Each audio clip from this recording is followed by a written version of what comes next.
Well, Ali, thanks so much for taking time to hang with me today. I appreciate it. Thank you for inviting me. It's very exciting to be here.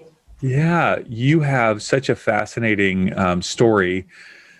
I know there are a lot of people like you that travel the globe and work in different places, but that's not the majority of people, right? That's a smaller segment of our world's population. And so maybe if you wouldn't mind, just give us a little bit of your journey of all the places you've worked and what you've done and what led you to live in Spain. Sure. I mean, I think we all have a choice, don't we? So my choice was to do a lot of traveling. So I've lived in Australia initially. That was my first foray into living overseas, and did manage to get a job there and worked there for a while. But then my father had Alzheimer's, so I ended up coming back to England and spending more time with him. And then that just really set about an interest in different cultures, although my parents had lived overseas, so that was probably in the blood, as it were, or in my DNA, to live overseas. So they'd lived in various different countries, but from coming back to England after living in Australia, I actually got headhunted for a job that was as an export manager. So I ended up traveling all sorts of different places as an export manager as part of my job, including back to Australia and New Zealand, but other parts of the globe as well, and really enjoyed that. And then the following, that was for a glass wholesaler, so we sold container glass around the world. And then got another position, but this time with business development consultants in the oil and gas industry in the Middle East. So the first day of my working with that particular company, we had this lovely office in a very nice part of the UK in Surrey. The very first day, the big boss came in who owned the company and fired the man that had just hired me within 5 minutes of my arrival. Way. And this was 2000, so this was really early on, because he'd just been to an e-business seminar that said, going forward, nobody's going to work in offices, everybody's going to work from home. That was 2000. So that was very foresighted of him. And he just said, we're going to close this office. If you want to stay on and help us close the office, you can do that. So I haven't got anything else to do. So I stayed on and then started saying, can I go for job interviews? And he said, no, we want you to stay on with the company. You've got to work from home. I'll make you a director, and then we took it from there. So I was probably one of the first people in my town to have a dial-up connection. I don't know if you remember that awful noise. Oh, yeah, of course. That horrible noise it used to make. And just started working from home for the company, who were based mainly in Dubai. We were one of the first companies in Dubai, Internet City. Dubai created micro cities for businesses, so that they were free zones, so you didn't actually have to have a local Emirati or Arab person as a sponsor. So we started the company there, and then just travelled out there 4 times a year. Met my husband, who wasn't my husband, obviously, but met my husband, and he was already living in Spain. So I just said, can I move my home base to Spain? And they said yes. And then they said, we want you to move out to the Middle East. So we both moved out to the Middle East and lived there for nearly 5 years.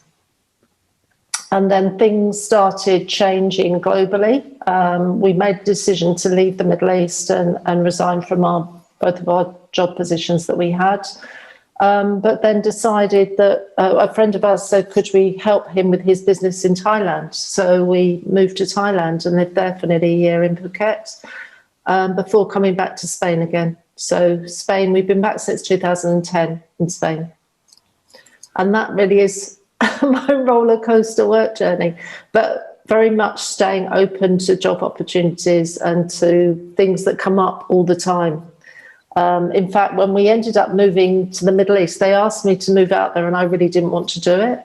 But my husband was reading this wonderful book, Who Moved My Cheese? I don't know if you've read it. Uh-huh. Yeah. So he was reading that book at the time and said, someone's moved our cheese, let's go and find it.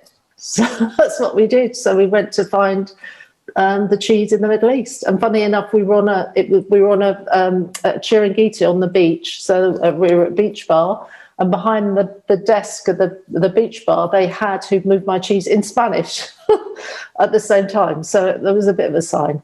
But That's so fun. Yeah, but I think it's always staying open to opportunities and not saying no immediately, just giving things a go, because what's the worst that can happen? I love the very first thing that you said was, it really is a choice what we want to do with our lives or where we want to live. And I think that so many of us have these limiting beliefs, right? These limiting thoughts that think, well, I've always grown up here, I probably should just live here. And that's in a town, or I don't have the education to do that, or I've never been there before, or what if something happens, or, my family doesn't do that type of thing, or, geez, the list goes on of all the limiting beliefs. Yep. Yeah.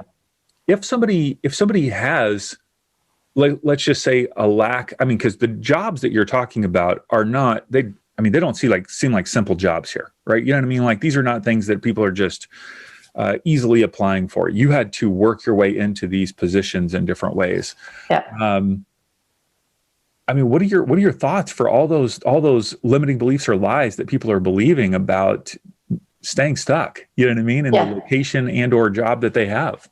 Yeah. The world is changing. We've certainly seen that in the last year and a half, haven't we? How differently the world is changing, and how many more people are actually able to go online and work from anywhere in the world. And I think it's having that mindset that says, I'm not going to live with that fear anymore, that I can't do something. And taking the word can't out of your dictionary almost, and saying, well, let me try it. My husband and I have this thing where if we're facing something that's slightly daunting, we say, well, look in the mirror and say to yourself, what's the worst thing that can happen? And that's never as bad. The worst thing that can happen never happens, does it? It's always a huge fear that we have that something terrible is going to happen, and it very rarely, if never, happens as bad as we imagine it to be. So it's accepting that, because a comfort zone is not a safe place to be. Nothing ever happens to you when you're living in your comfort zone. It's not, and it's not necessarily a comfortable place to be. You can sometimes feel very trapped when you're living in your comfort zone. So, yeah, a comfort zone for me is not a safe place. Mm-hmm. I love worst case planning. Some people hate that, but I just love asking my clients that, like, okay, let's talk about what's the absolute worst case scenario. Well, usually it comes down to I'll be destitute in my car or something. It's just like the absolute worst. And I'm like, okay, so do you have any family members that you could live with if you really got down that low? Yeah. Or, well, our friends. Okay, great. Do you think you won't have any way to make money at all? Like well, no, I'm sure I could get a job at like Starbucks or a grocery store. Okay, great. So so it's really not that bad, is it? Yeah. And you've still got the car to live in. It would be really bad if you lost the car. So you still have got ways to make money. Yeah. You have so many opportunities. Yeah. And really it becomes, oftentimes it seems like a question of values. What do you value more? Because let's just say your family lives in a certain place and you go, well, I don't want to move away from my family. I go, okay, well, do you value living closer to your family than, having this other experience? And it's not right, wrong, good or bad. It's just more of going, what do you value more of? Or can you have maybe a taste of each, that you could go live somewhere else for a portion of time and then come back, and your family, obviously I'm not talking about your husband and kids, talking maybe that's a different conversation, obviously. I value staying married more than living in. Yeah. Okay, well, that's probably a good idea. Might want to value it. I don't know. Yeah, I think we do have opportunities, and it isn't right for everybody. There's people that come here on holiday where I live in Spain, and they say, but you're so lucky that you get to live this life. But they don't realize you actually work pretty hard. and you don't have that opportunity to go to the beach every single day, whereas they're living a holiday dream. So when they move here, they may think it's going to be just like it was when I was on holiday, and sadly it's not. So there's a bit of a reality check that comes then when they've imagined what it might be like. But it is enjoying the experience, it's enjoying the culture, it's enjoying being part of something that's much bigger than you, but then also realising this world is actually quite a small place, and you quite often bump into people, even when you're halfway across the world, that you know, or they know someone that knows you. So, and when you arrive in a place, start making connections with other locals within the area. You know, don't let yourself get isolated and lonely. You know, immediately start going through Meetup or having a look on Auntie Google to find, you know, local connections or Facebook that you can start connecting in with, so that you aren't on your own. Mm-hmm. Which sounds like kind of the reason why you started the website Coastal Women. So maybe if you could tell us about what is Coastal Women and why did you start this website to begin with? Sure. Well, Coastal Women's a free website for women that are living in Spain or women that are thinking about moving to Spain. I really started it when we came back here in 2010, having seen a couple of models, one in Dubai and one in the Middle East, of women's networks that worked really well. But as a way to make friends, because when I lived here initially, it was because I was working from home, it was actually quite hard to make friends. And it was before social media had come along, so there wasn't any Facebook or ways of connecting like that. So it was really quite difficult to connect with other women around in the area. So that was why I decided to create it. And it's just really evolved and grown from there. It's a very organic growth with women recommending it to their friends, or reading about us in the paper, or seeing interviews, or you know, just finding out what we're doing and liking what we're doing, the events that we host. And so when you started in 2010, what was the initial idea? What did you start with? Was it just like a bulletin board, kind of like a forum, or how did you? Yeah. Because it's morphed into something really large now. Yeah, it has. Yeah. So I started it on a platform called Ning.com, which was a community platform, and started it using Ning because that was the one in Thailand was on. So I'd seen how they used it and thought, well, that's a good website for community building. Community building then was quite new, 2010 really. There weren't that many community platforms around. Obviously, we're seeing a lot more of them now as a lot more businesses decide that actually it's quite a good thing to have a community platform. So it was more of a forum-based platform.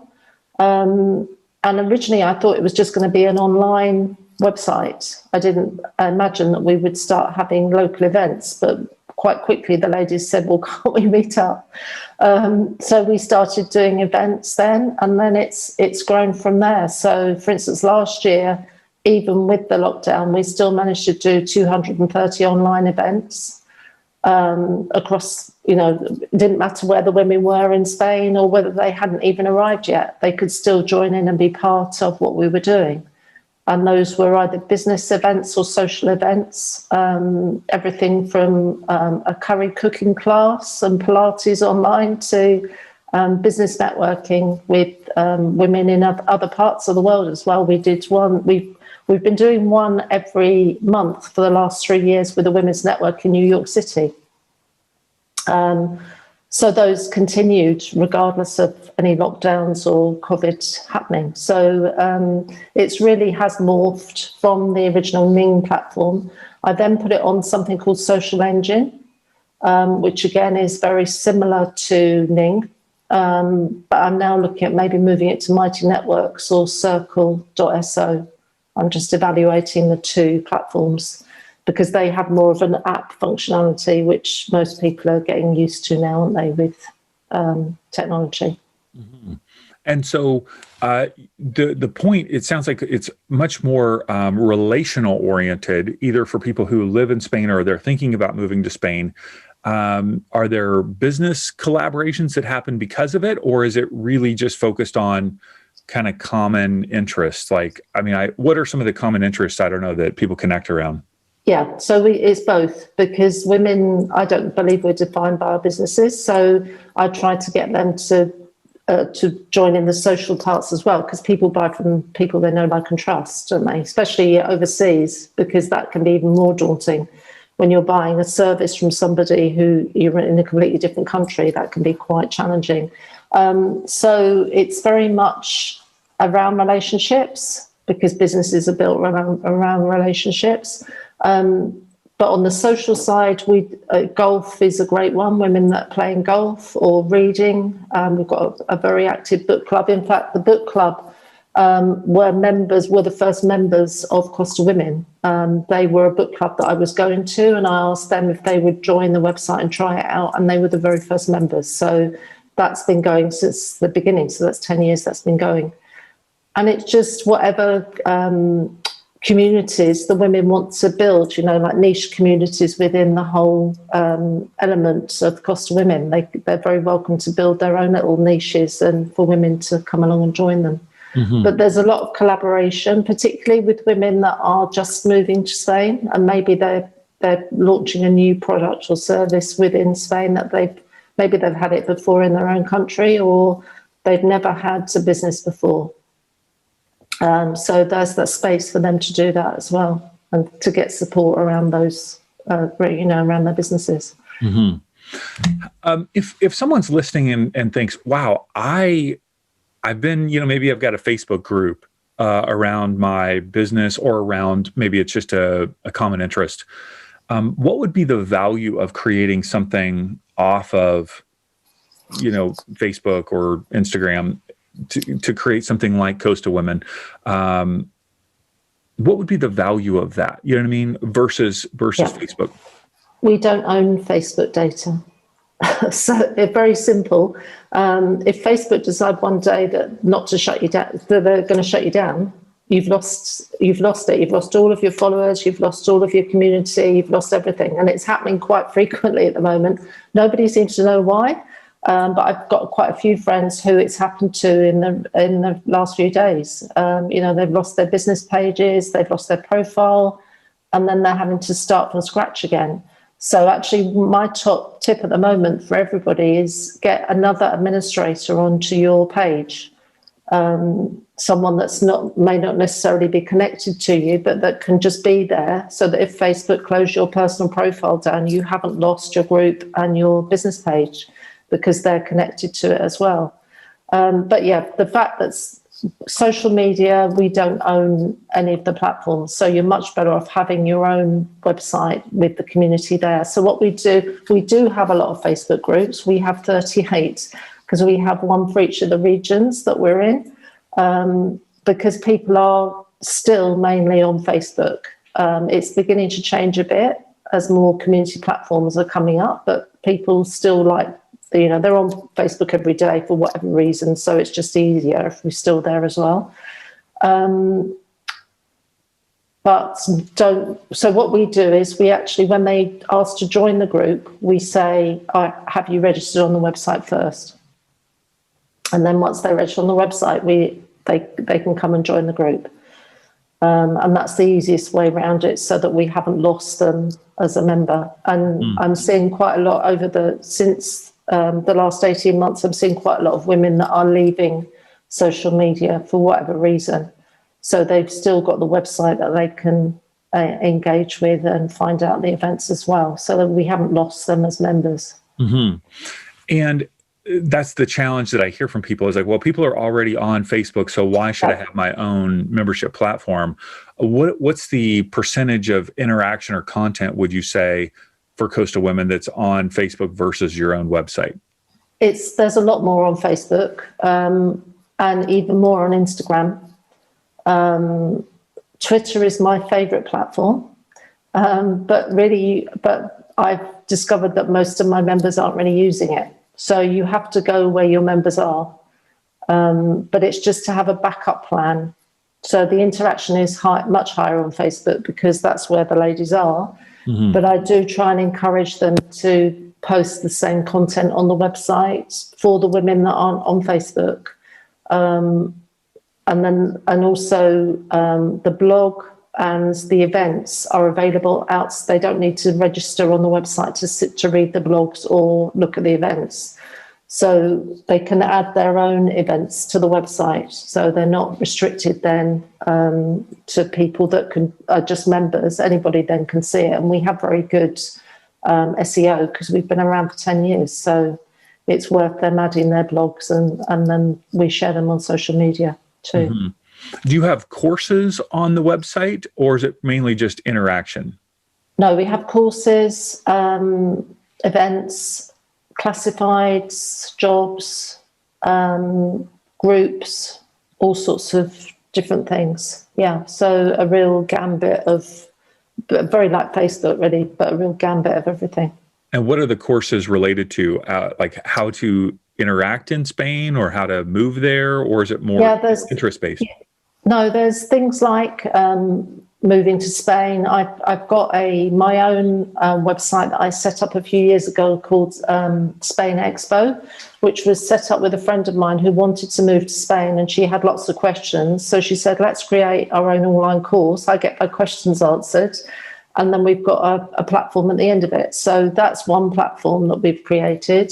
Then I myself have got a coaching business. So I've got my coaching courses on there, which are around growth. I know that you're a growth coach. So they're around women particularly, helping them to grow their businesses.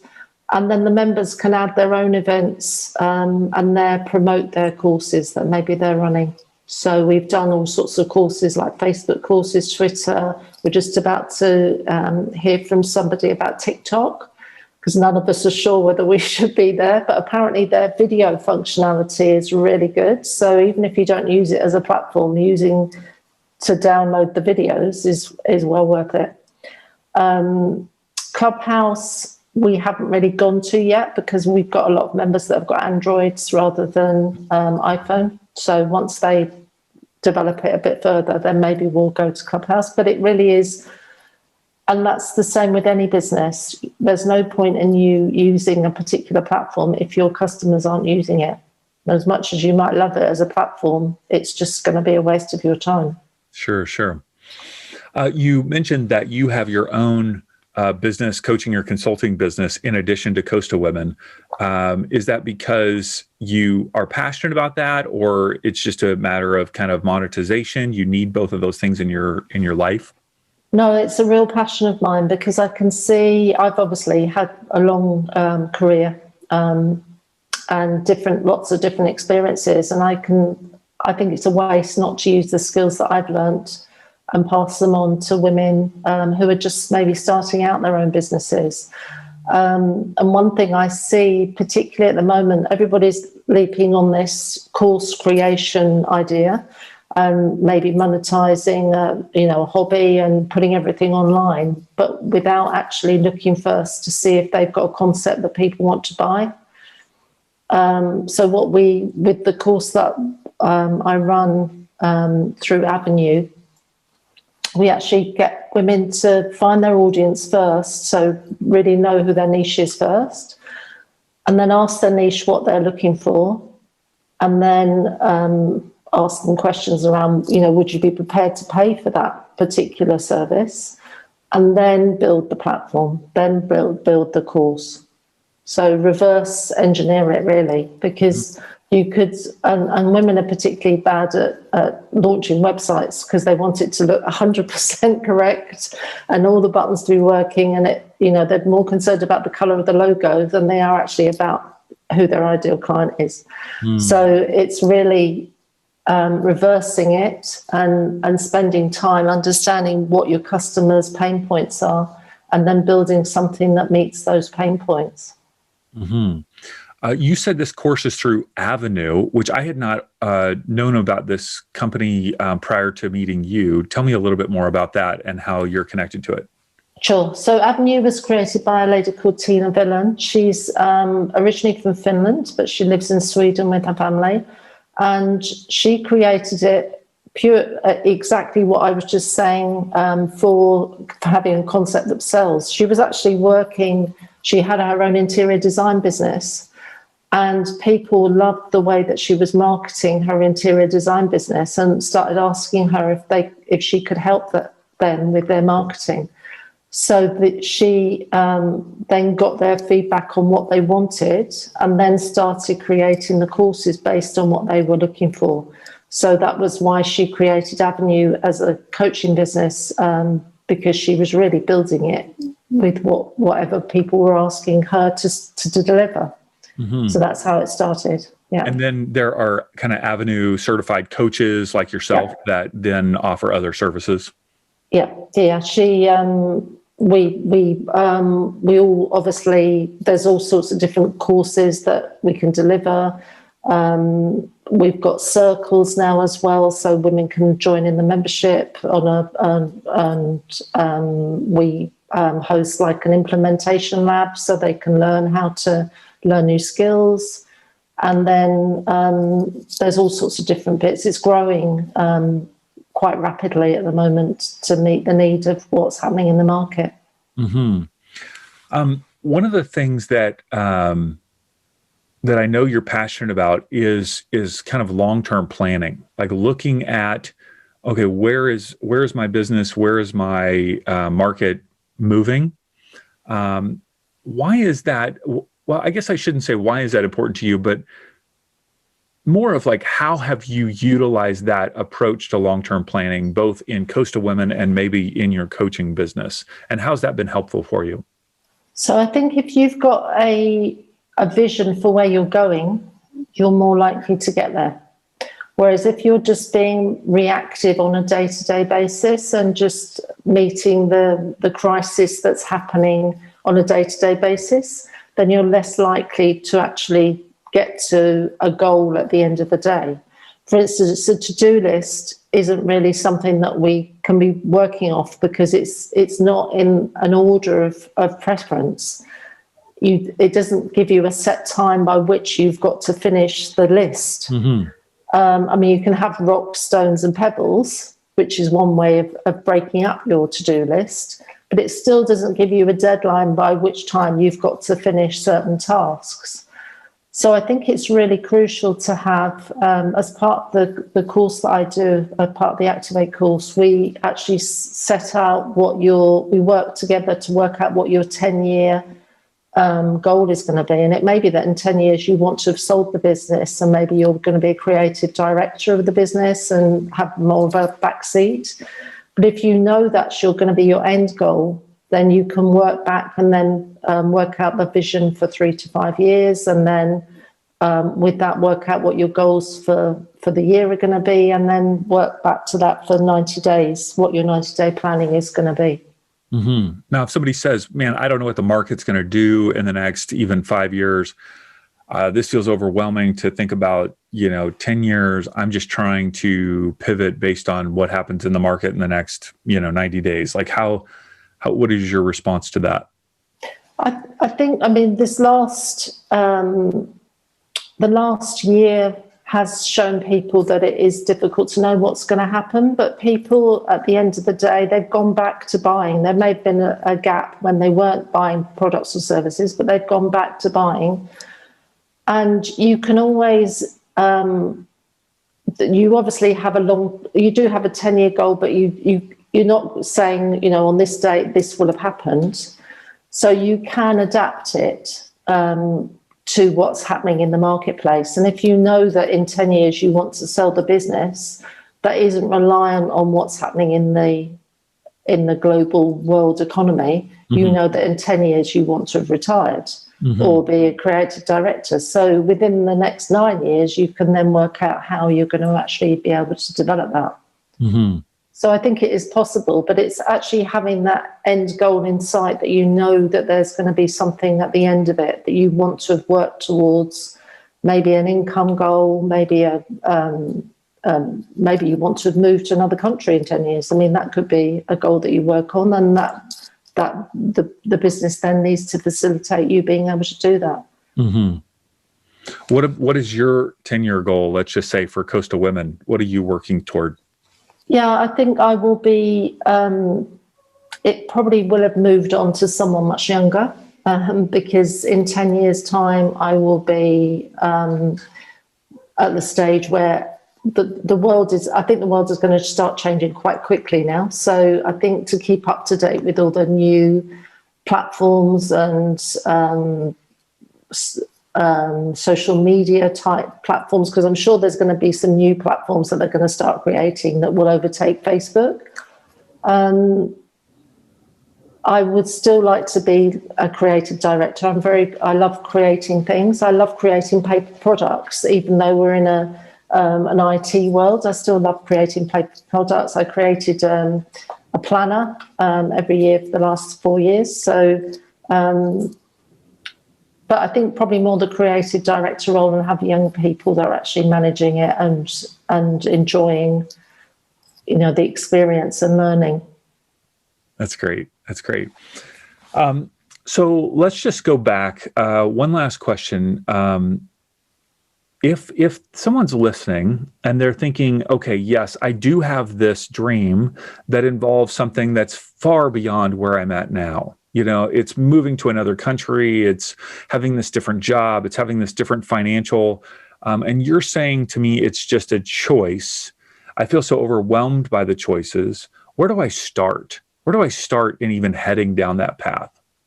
So I think take small steps. Like I was saying about the 10-year goal, you could have a goal for like 5 years. This is what I want to do. This is where I want to be living. But you can gradually start moving towards those steps. So make yourself open to opportunities happening. Start putting feelers out. Particularly if you're thinking about moving to another country, say, you could start making connections already in that country and find out if there are opportunities for you for what you do, whether your business would succeed there.